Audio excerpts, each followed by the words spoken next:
Kurunji Senior Secondary School, CBSE, Namakkal. Successful result producing school in state every year. Administered by the Board of Directors with over 35 years of experience in the teaching field. Special attention on art, craft, music, dance, silambam, yoga, skating and karate. Focus on Hindi Sabha and Spell Bee Olympiad exams. Smart class for effective and innovative learning and well-furnished library. Solitary importance on sports and games in state and national level. WhatsApp facilities to know activities of students and school inside the campus. NEET, JEE, IIT coaching experts from Rajasthan and Andhra Pradesh along with our effective teachers. Admission registration for classes LKG to +2. Kurunji Educational Institution, Kavetipatti, Namakkal.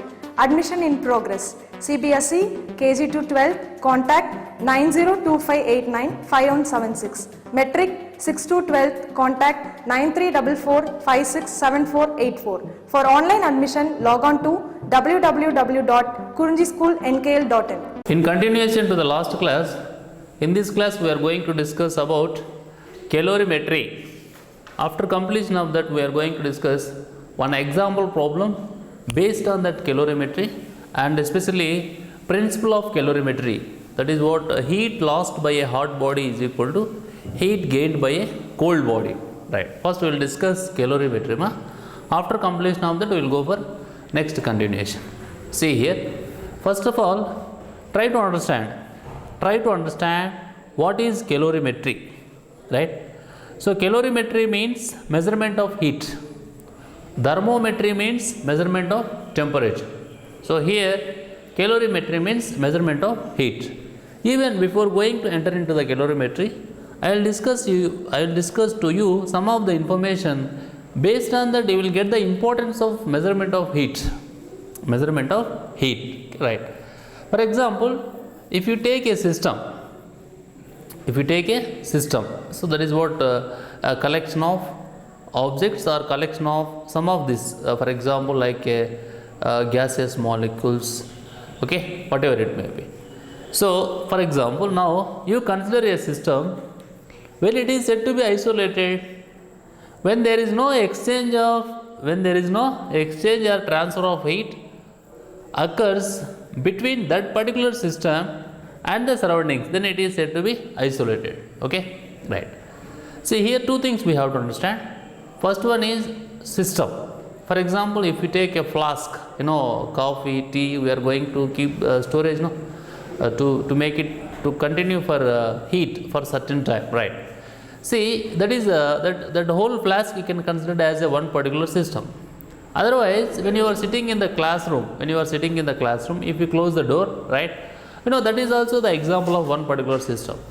So like this, you can imagine many.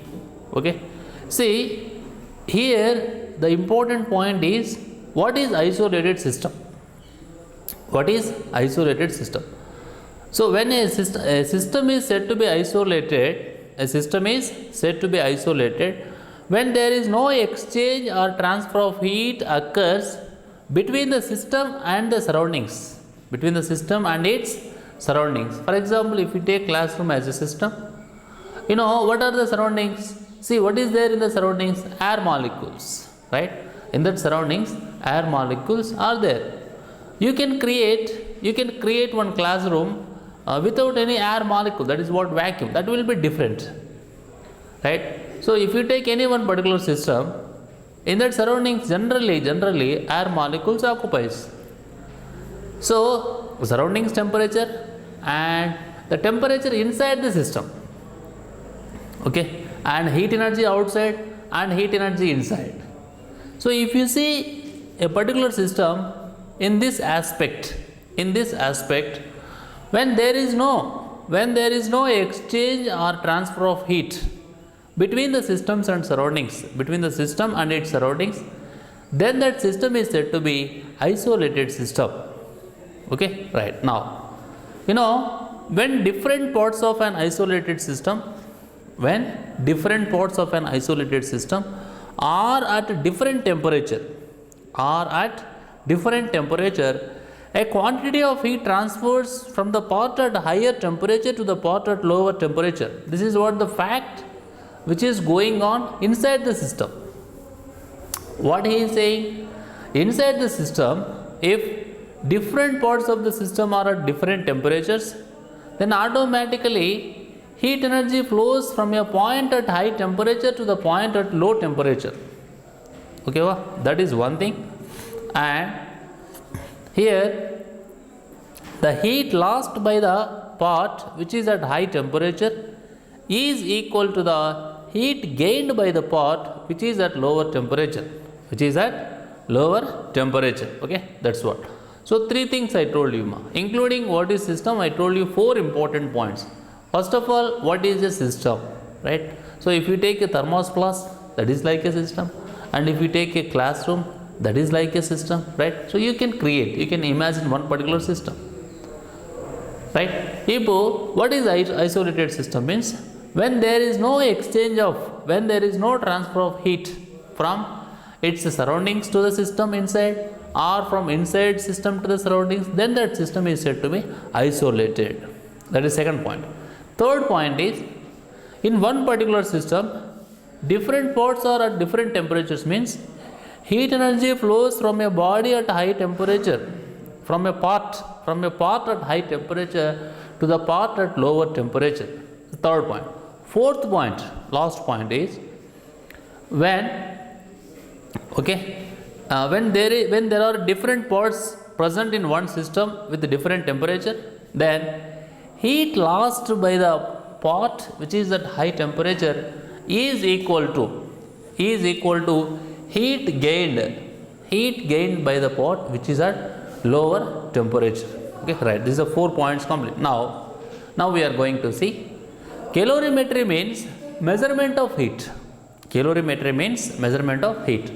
See, when a body at high temperature is brought in contact with another body at lower temperature, what will happen? Obviously, generally, the heat lost by the hot body is equal to the heat gained by the colder body, provided no heat is allowed to escape to the surroundings.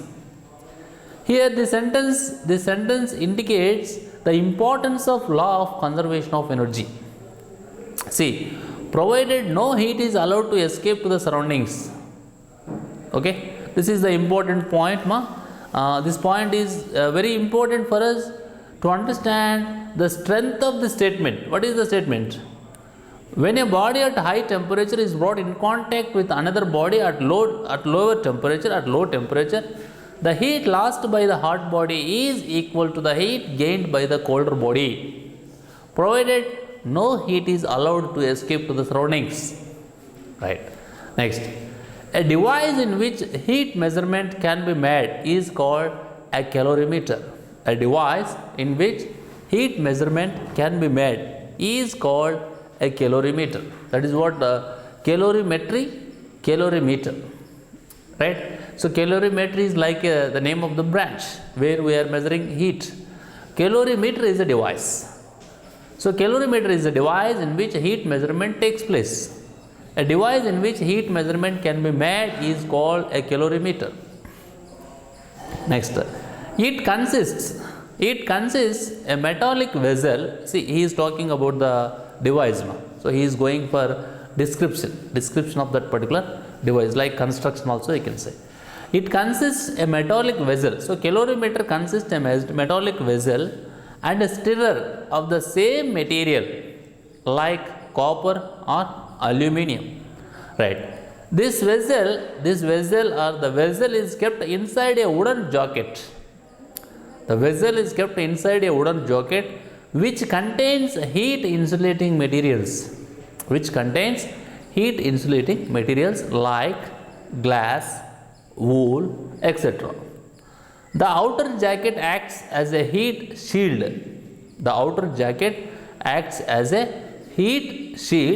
And reduces the heat loss from the inner vessel. Okay, outer jacket acts as a heat shield and reduces the heat loss from the inner vessel. Okay, right. There is an opening in the outer jacket.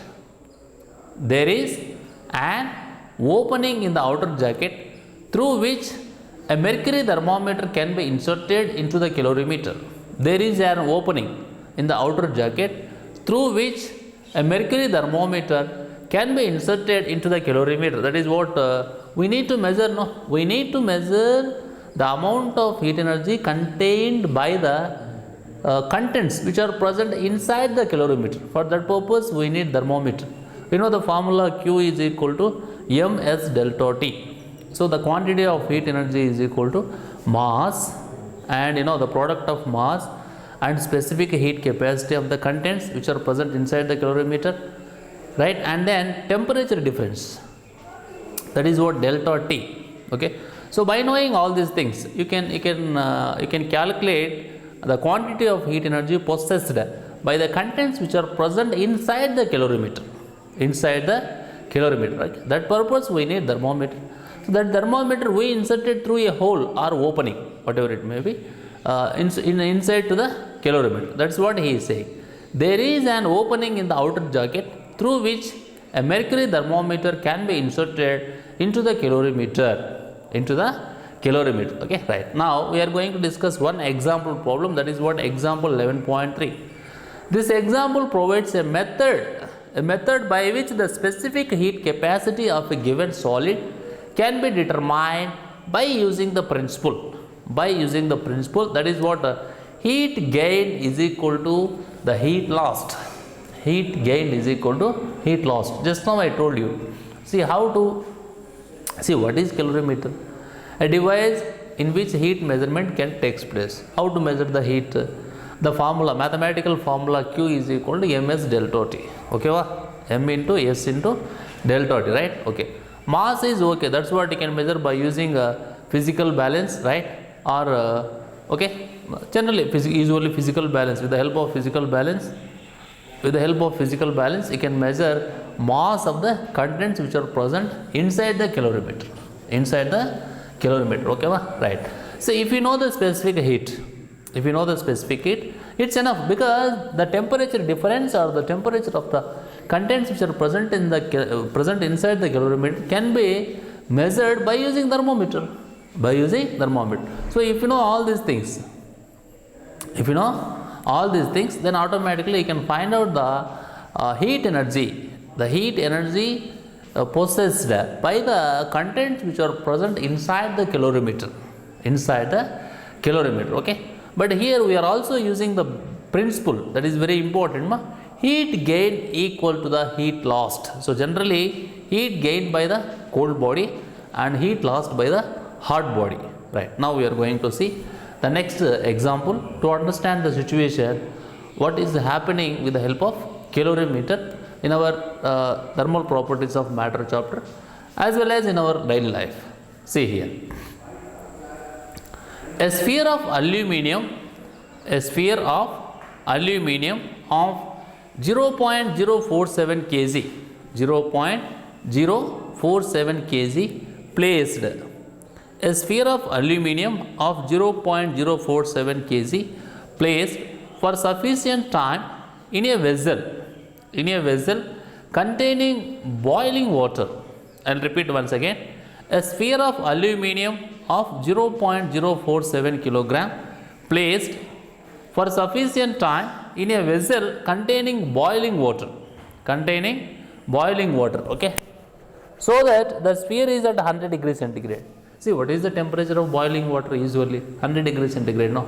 So when you are going to keep the sphere of aluminium of this particular mass, 0.047 kg, in that boiling water, generally what will happen? So this aluminium sphere starts to receive heat energy from that, so that the temperature of the aluminium sphere is going to rise slowly, so that the sphere is at 100 degrees centigrade, you can say. It is then immediately transferred to 0.14 kilogram copper calorimeter containing 0.25 kilogram of water at 20 degrees centigrade, right? See, this is one side, up to here, this is one side. Another side we have copper calorimeter, right? In another side we have copper calorimeter. In that copper calorimeter, this is what the mass of that particular, that is what 0.14 kg copper calorimeter, which contains 0.25 kilogram of water. 0.25 kilogram of water. Okay, right?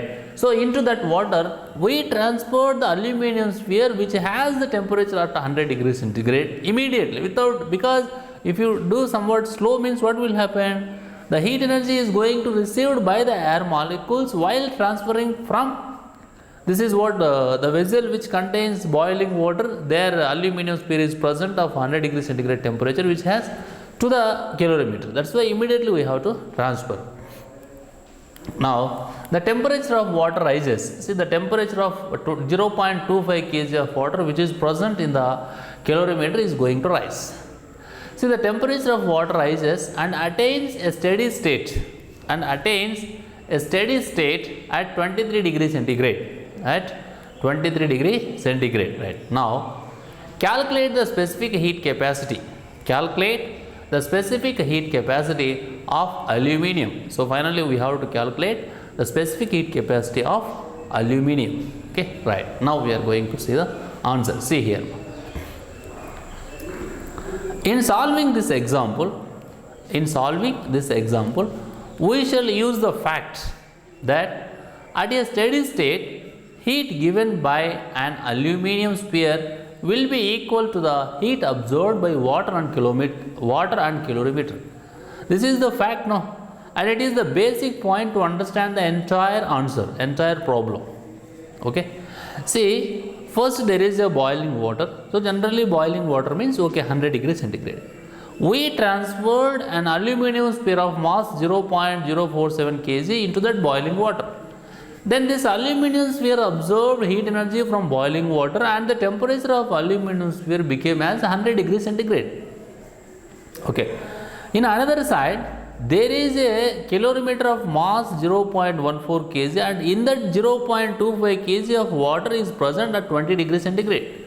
Now, this aluminum sphere of at temperature 100 degrees centigrade of mass 0.047 kg immediately transported into the water which contains which are present in the calorimeter, right? Now what will happen? Water is like a cold body now because water is at 100 degrees centigrade. Calorimeter, that is what, sorry, aluminum sphere is like hot body now, that is what the temperature of aluminum sphere is 100 degrees centigrade. Now at a steady state what will happen? Given by an aluminum sphere will be equal to the heat absorbed by the water and calorimeter. Heat absorbed by the water and calorimeter. Okay, right. Now next, mass of aluminum sphere m1 is equal to 0.047 kg. 0.047 kg, that is what mass of aluminum sphere, that is what we are assuming like m1, small m1. Next, initial temperature of aluminum sphere is 100 degrees centigrade, right? See, this, when we keep this aluminum sphere into the boiling water, then aluminum sphere absorbs heat and it attains 100 degrees centigrade temperature, no, according to the problem. So initial temperature of aluminum sphere is 100 degrees centigrade, right? See, what is the final temperature? What is the final? See, they have given the temperature of water rises and attains a steady state. The temperature of water rises and attains a steady state at 23 degrees centigrade. That's why final temperature is at 23 degrees centigrade.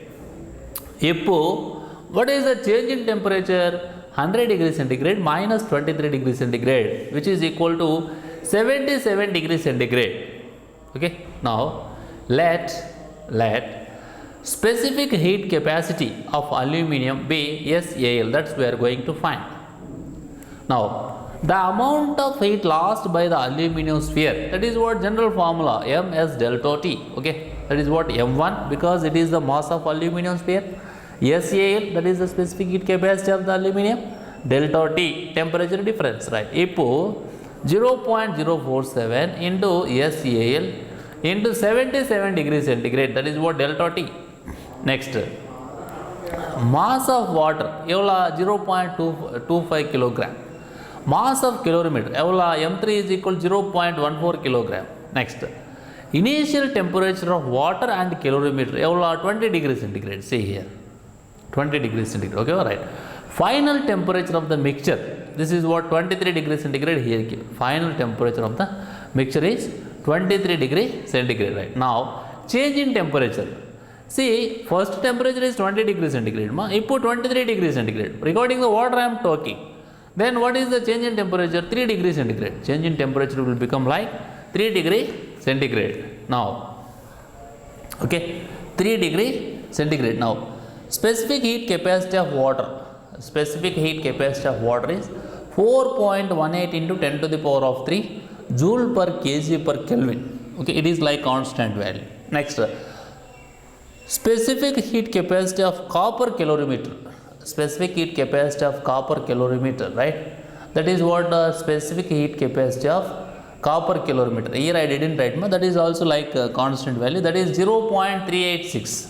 0.386 into 10 to the power of 3 joule per kg per Kelvin. Okay, right. Ipo, that is what the amount of heat gained. The amount of heat gained. The amount of heat gained by water and calorimeter. That is what, this is the formula. See, water is there, calorimeter is there. Two things are there, don't confuse. M2SW delta T2 for water, M3SCU delta T2 is for calorimeter, right? So here delta T2 is common, no? So you can take it as outside and you can substitute here numerical values. That's I didn't write, but I will tell you. So what are the numerical values here means? You know, like this. This is what into 0.25. Okay. What is means here 0.25 into 4.18 into 10 to the power of 3 plus 0.14 into 0.386 into 10 to the power of 3, right? Multiplied by 23 degrees centigrade minus 20 degrees centigrade. Same as, see, whatever I have written, that should be here. Okay. Now, in the steady state, heat lost by aluminum sphere is equal to heat gained by water plus heat gained by calorimeter. Heat gained by water plus heat gained by calorimeter. That is very important. It is what principle of mixture. It is a principle of calorimeter. That is heat lost by hot body is equal to heat gained by cold body. That is okay. Right. Now we are going to substitute. That is here. What is finally? So 0.047 into SAL into 77, that is what which is present here, that's we are writing here. Heat lost by the aluminum sphere. Okay. Next is equal to next here this value. See, whatever the value is here, that we are writing same. Now SAL is equal to, SAL means what? Specific heat capacity of aluminum. See, if you complete this mathematical process, because here we have to multiply and here we have to multiply and these two we have to add, and that will be multiplied by 3 degrees centigrade divided by 77 into 0.047 which will give us SAL is equal to 0.911 kilojoule per kg per Kelvin. It is the specific heat capacity of aluminum. That only he is asking to find. No, see what he is asking to find. He is asking to calculate the specific heat capacity of aluminum. Calculate the specific heat capacity of aluminum. That only he is asking to find. No, right? That's we calculated and we got it as 0.911 kilojoule, right? Kilojoule per kg per Kelvin. Okay, right? That's it. So in this class we discussed what is calorimetry, and after completion of that we came to discuss one example problem related to that particular topic. Okay, right? So in our next class we will continue with the next continuation topic, that is change of state. Okay, and there itself we are going to discuss about what is change of state and how a change of state will take place, etc. Okay, right? Thank you.